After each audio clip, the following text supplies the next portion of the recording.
नमस्कार, अभिवादन। स्याङ्जावासी सम्पूर्ण आदरणीय जनसमुदायहरूलाई फेरि पनि म हार्दिक नमस्कार गर्न चाहन्छु, अभिवादन गर्न चाहन्छु। म नेपाली कम्युनिस्ट पार्टीको तर्फबाट स्याङ्जा जिल्ला क्षेत्र नम्बर 1 को तारा चिन्हवाहक उम्मेदवार शैलेन्द्र घिमिरे। यहाँहरू सबैलाई थाहा छ, हामी निर्वाचनको माहौलमा छौँ। निर्वाचन हुनुको पछाडिको कारण भनेको जेनजी आन्दोलन र जेनजी आन्दोलनले उठाएका विषयवस्तुहरू चाहिँ कहीँ न कहीँ सुशासनको विषयवस्तु, विकासको विषयवस्तु, परिवर्तनको विषयवस्तु र पुस्तान्तरणको विषयवस्तु। यी विषयवस्तुको जगमा अबको निर्वाचन हुँदैछ।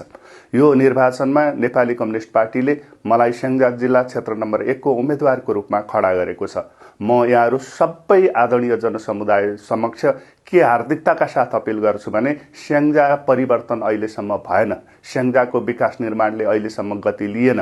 मैले पटक पटक प्रयत्न गरेँ। कहिले कङ्ग्रेसका साथीहरू अगाडि बढाउँदा निर्वाचन त्यसरी जाँदा चाहिँ देशले विकास निकास पाउँछ कि त्यो अभ्यास पनि गरियो। एमालेका साथीहरूलाई अगाडि बढाउँदाखेरि त्यो विकास र निकास प्राप्त हुन्छ कि भन्ने कुरा पनि सोचियो र त्यो अनुसार गरियो।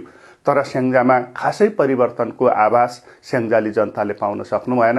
त्यसो भएको हुनाले यो निर्वाचनमा म आफै खडा भएको छु र मैले स्याङ्जाली जनसमूह समक्ष के प्रतिबद्धता व्यक्त गर्दछु भने कि नयाँ ढङ्गको विकासको सोचाइ राखेर स्याङ्जाका जनतालाई स्याङ्जाको आफू बसेको ठाउँमा परिवर्तनको आभास हुने ढङ्गको विकासको सोचलाई अगाडि बढाउनका निम्ति म खडा भएको छु। रोजगारीको क्षेत्रमा पनि केही न केही गर्न सकिन्छ। मैले त्यो कुरालाई चाहिँ मनन गरेको छु।